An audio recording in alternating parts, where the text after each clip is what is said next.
Hey guys, this is Rag HQ. This video will be dedicated towards Darkrai Vstar.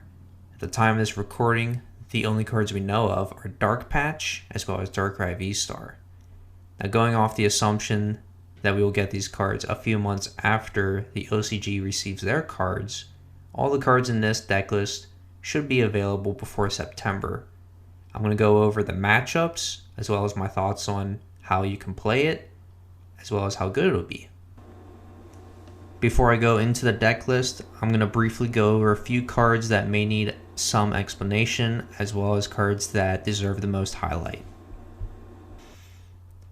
Starting with Darkrai Vstar itself, you can see that it has a very cheap attack, just like any other V.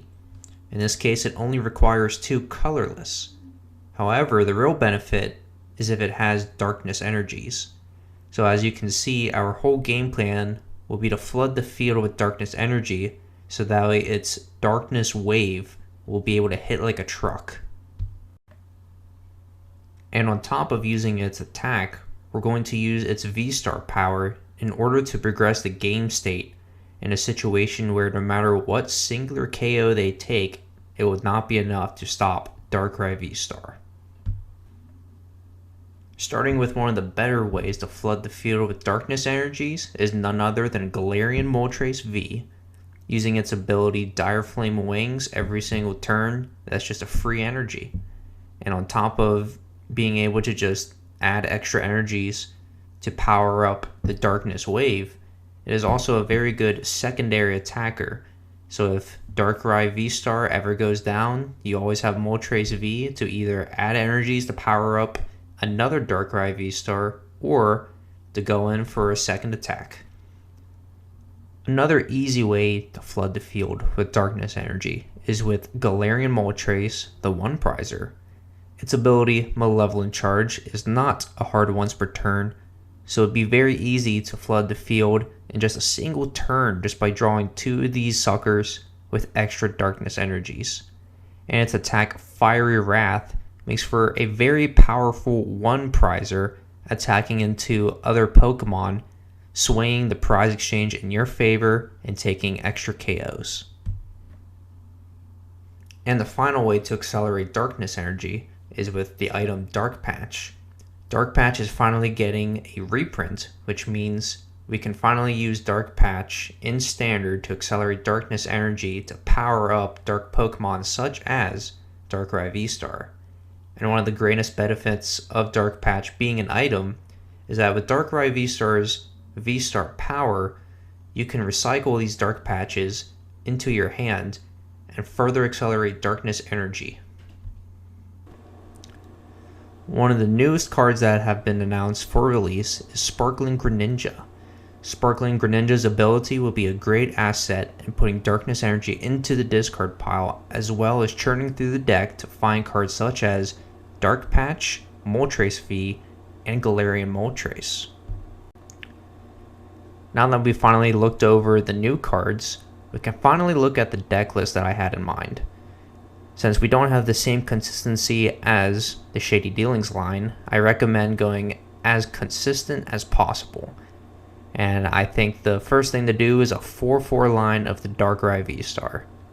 You're not guaranteed to always see the Darkrai Vstar if you have a 4-3 line, 4 being the V, 3 being the Vstar.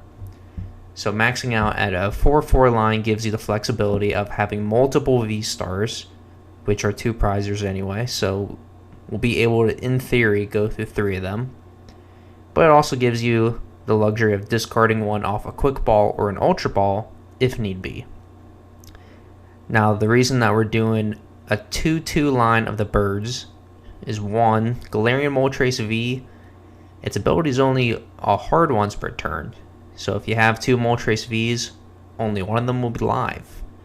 This also gives you the flexibility of if one of them is prized, you still have one available to work with, as well as one can easily attack while the other adds energies from the discard pile.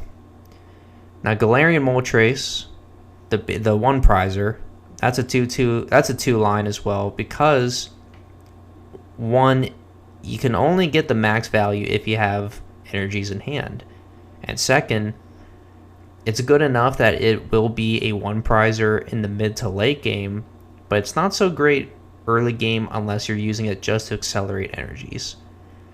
So to make sure that you get at least one energy to work with, we are working with 11 Darkness energies, and 2 Crobat Vs, and 1 Sparkling Greninja, as well as a 4-4 line of the Professor Research and Marnie line. Now Crobat should be a no-brainer. It's a dark Pokemon that's very easy to search with Quick Ball and Ultra Ball. It'll get a lot more value off the Ultra Ball now because it draws until you have 6. Ultra Ball means you're guaranteed to draw 3 off that one Crobat. And if you really have to, it's kind of situational. You could Dark Patch onto the Crobat V if you have to. And having the 2 line of the Crobat means it's more than likely it's going to be in your deck. You don't have to worry about it being in the prizes. Just overall, very good addition. Now, the Manaphy, I'm personally thinking that with the strategy of accelerating energy as well as spraying it around would mean Manaphy would be a great way of protecting your energy from decks that like to snipe. You don't want to see Pokemon that come out and take multiple KOs because that usually means anywhere from 4 to 5 or 6 energies will be discarded based on how you spread out the energies. So Manaphy, I don't think it's 100% needed, but some of the better decks are spread decks such as Jolteon, as well as Rapid Strike Urshifu. So in my build, I have it, but you don't need it if you think if you're confident enough. And of course, we went over Sparkling Greninja. You can only have one. That is the rule of the Sparkling Pokemon. As I mentioned earlier, I want max consistency, so I went for 4 line of Research and Marnie. Research is just absolutely crazy in this deck. You can discard your energies freely, and it powers up your Galarian Moltres V and gives fodder to your Dark Patches. I went with 2 Boss. Personally, I think, like I said, I just want the most consistent way to get energies out as possible, and having a Bosses in hand on the first turn, not going to get there, but you'll see it enough that it will matter, and I personally think 2 is just enough. You could go 3. I don't recommend 4. Like I said, if you have 4, you're more likely to see it. You don't want to see it turn 1. 4 Ultra Ball, 4 Quick Ball. Like I said earlier, more consistency. 4 Dark Patch. Dark Patch, I think it's great as a 4 of. It's very easy to get value from Quick Ball, Ultra Ball, or the Sparkling Greninja. So that's a lot of outs to discard energies. As well as eventually your Pokemon will be KO'd. So a Dark Patch, easy, just accelerate back. And worst case scenario, if you have to research away multiple Dark Patches, you got the Darkrai Vstar power to bring it back. Now, a tech card that I enjoy would be an Energy Switch. So I'm having it as a 2 line because I think if you have it as a 1 line, you're not going to see it almost ever. 3 would probably be too much. So I think 2 is the perfect number because if you have to, let's say you whiff turn 1 on energy somehow, you can then attach an energy using Dire Flame Wings, which is the Galarian Moltres V's ability, to accelerate to itself. Use the E-Switch to accelerate to the Darkrai Vstar or V. And then all you need is 1 manual attachment. Or vice versa, if turn 1, you attach 1, and then you don't immediately have the attachment on the next turn, but you have the Galarian Moltres V to accelerate from the discard pile. There you go, E-Switch. E-Switch also combos with the Galarian Moltres, the 1 prizer. You can accelerate from the hand by placing it, then you could Research, or you could Marnie. Draw your hand. If you draw into the V-Star or the V, there you go. Slap down the Darkrai V or the Darkrai V-Star. Play the E-Switch, and there you go. It's powered up. And another tech is Experience Share. Now, I think it is also more of a tech card. I don't think it's 100% mandatory. But the goal with the experience share is to keep as much energy on the field as possible. You only need 2 energies on Darkrai Vstars, so having an experience share onto the Darkrai or the Darkrai Vstar, whatever's on your bench, or even a Galarian Moltres, whether it's the V or the baby, means you always have threat of a later KO with a different Pokemon. And it also lightens the load on your dark patches, and in return makes it even easier on your V-Star power. Your V-Star power can then search for the switch in your discard pile, the E-switch if you need it, or if you need a way to get to a Crobat or some Pokemon that will sway the game in your favor, you can get one of the balls. Now, I'm thinking a 3-line of the switch would also be beneficial, because although it is a 2 retreat, you don't want to be discarding the energy to retreat. You want to be able to retreat fairly freely. Most of the time, you're just going to throw up the Darkrai V, attack, and just keep on swinging until it goes down. So if they ever try to boss stall you, you got the switch. It's another card you can get back with Darkrai Vstar. With the V-Star power, it's just all around very good card. Now I'm including 4 training courts. Now I think training court, aside from adding energy, is really good to counter Path of the Peak. Now it's kind of hard to say if it'll be a terrible matchup, because you have Sparkling Greninja, you have the Dire Flame Wings Moltres, and shutting off a once per game V-Star power isn't the worst thing unless they're going for a checkmate. So you don't really need it, but I highly recommend it because you add energies back, you turn off Path of the Peak, which gives you more flexibility. It's essentially just more energies. And to round it off, we have 11 energies. Now, I could see 12 or even 13 energies going in, because the way I see it is each energy provides 30 damage to your Darkrai V-Star. So essentially, 11 times 30 is 330, plus an additional 30 from the Darkrai V-Star's attack. But more than likely, you will have at least 2 prized, maybe 3. So realistically, you're looking at the beginning, anywhere from 240-ish to 300, unless you're just really lucky and you have all 11 in the deck. So if you really want to make some changes, feel free to take out some cards for a little extra darkness energy. I don't recommend going too high on the darkness energy, because although it would combo a little bit more easily with, say, the Galarian Moltres 1 prizer, and it lightens the load on trying to get that one shot, keep in mind more V-Star Pokemon will be coming out.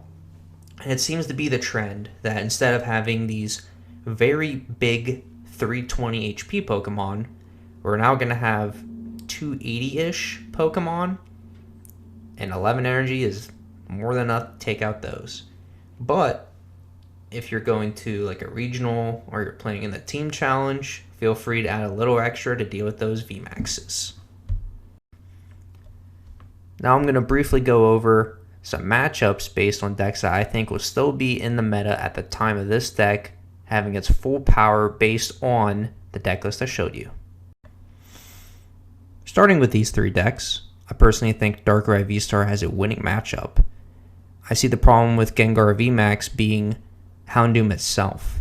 In order to easily power up this Gengar VMAX, you're going to have to accelerate using Houndooms, which in turn apply 20 damage.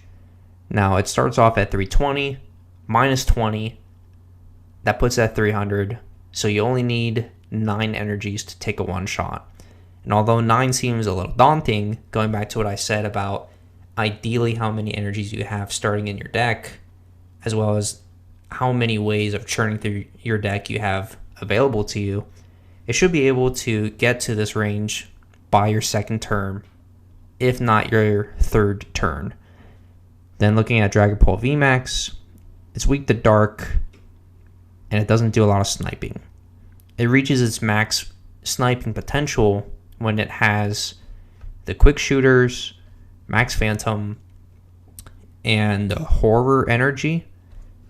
But the problem is, what if you just attack with the one prizer Galarian Moltres, or even the Galarian Moltres?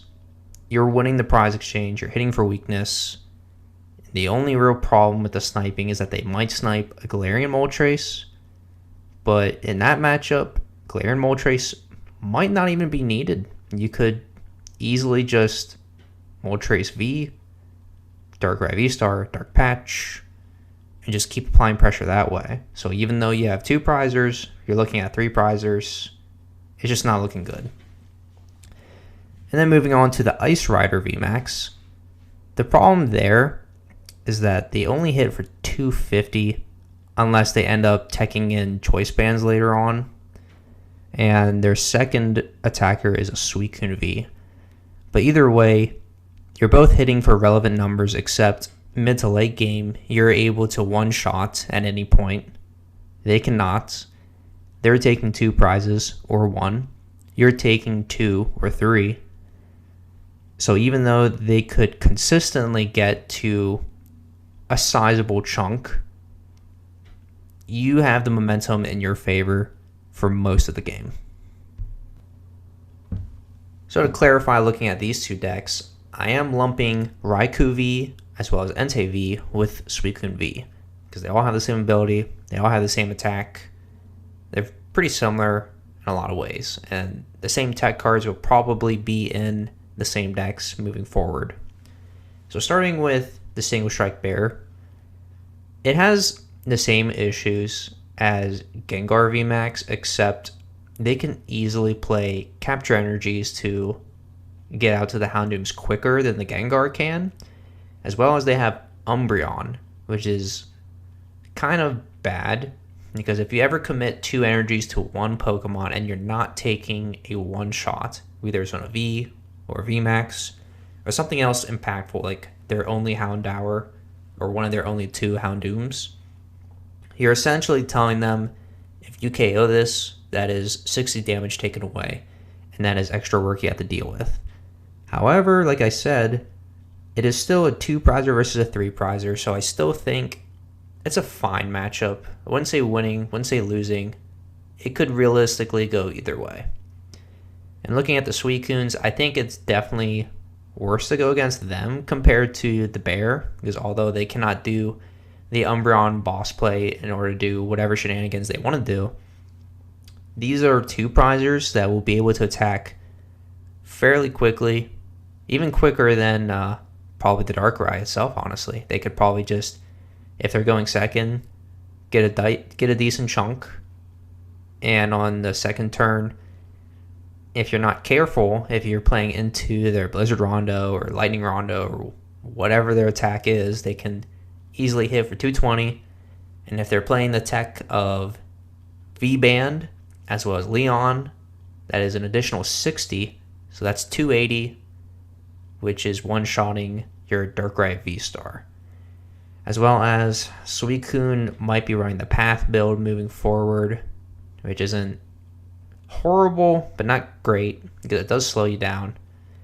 So either way, they have the momentum, but it's still a 2 prizer versus 2 prizer. You could easily make a comeback with the 1 prizer Galarian Moltres, because once you hit 4 prizes, it's hitting for 220. If they don't have a cape on something and they're running the V-Band, then it's going to get one-shotted unless it's Entei V. And once you get the 5 prizes taken away, it'll just one-shot any of them unless they have a cape. But it's not necessarily going to have a cape on it, because it's more than likely going to have the V-Bands moving forward. So either way, I think it's a fine matchup. Definitely worse than going against the Bears, but still doable.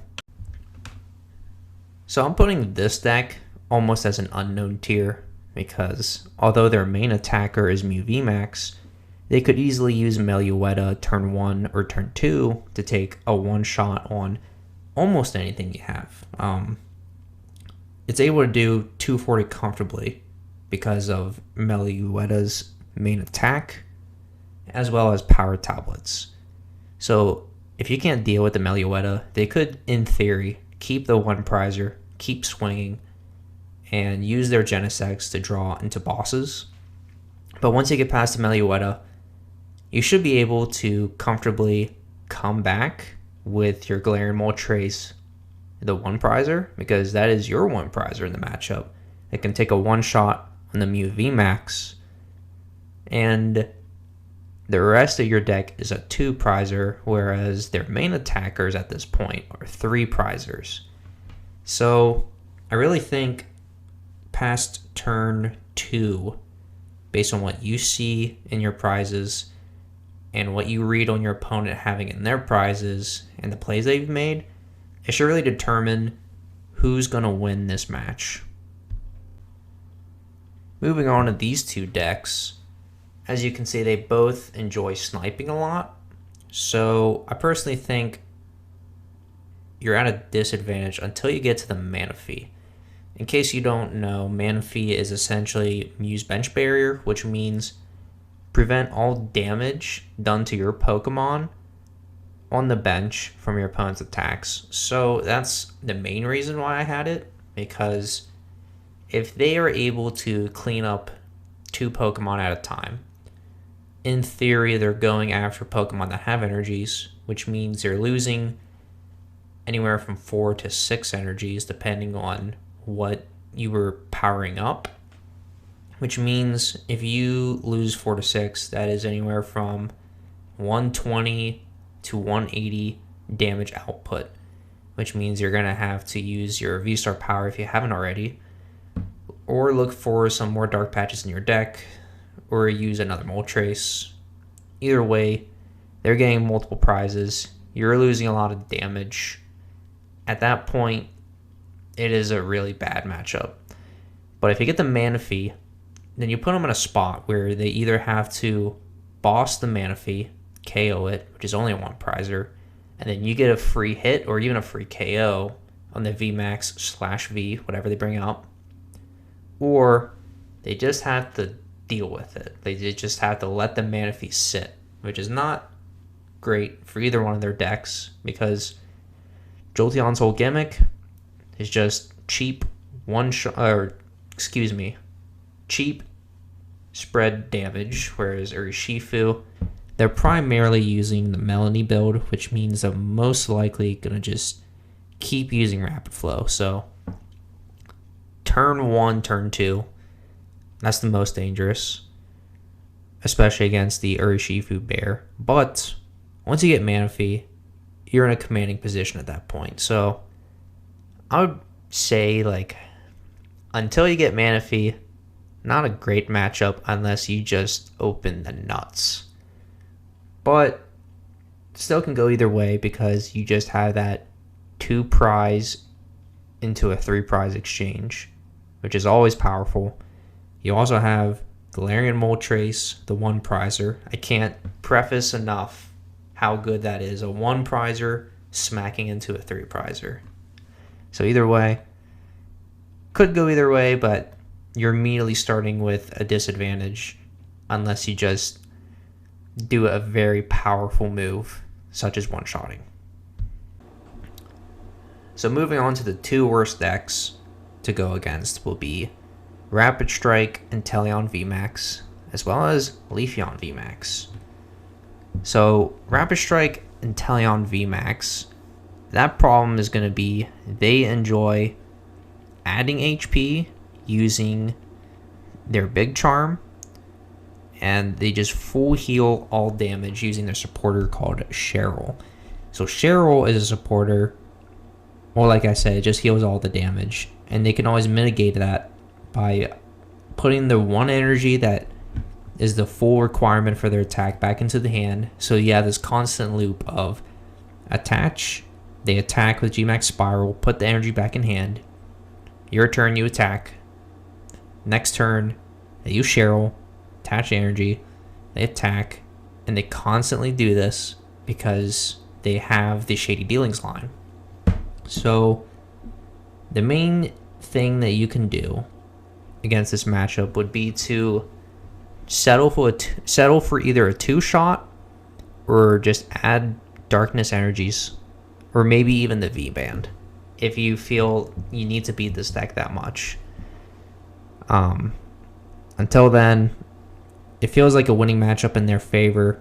You can try to use the Galarian Moltres, the 1-prizer. I don't recommend doing that super early unless you just have a commanding lead or you can immediately swing the game in their favor. Because them forcing to Cheryl against a 1-prizer means they cannot Cheryl and boss onto a 2-prizer. So they will take the KO, but then you get a free hit and you take one less hit from the Inteleon VMAX. Now going against Leafeon VMAX, not only does it hit for weakness, but it is very fast. All they need is 1 energy, turn 1. They can use their ability Greening Cells. They're fully powered. It's very unlikely that you're going to get the 1-shot unless you just open the nuts. So they will probably get the 1-shot and the first KO, and they can start setting up the next Leafeon VMAX. The only thing that I could really see is maybe KOing the V early on, or even using the Galarian Moltres, the baby, but either way, you're losing energy. It's going to be harder to 1-shot these. And if they really want to, they can max Leaf, which makes it even more difficult. Because if they take out something that has at least 2 energy, and they keep you out of range of 1-shotting, they could consistently heal depending on the build. So going through all of that, what do I think? Well, I personally think it's a fine deck. I think it has a lot of potential, especially if we get new support. I think it's going to be within probably the top 15. Not going to say top 5. It has kind of like an even spread up for now. I would say definitely a deck you could take to a regional and do well with. So what do you guys think? Do you think I'm wrong? Do you think it's a good deck? Do you think it's a horrible deck? Like and subscribe if you like this content. If there's anything that you think I could do better, or you just wanted to say something funny in the comments, go ahead and say in the comments. Catch you guys next time.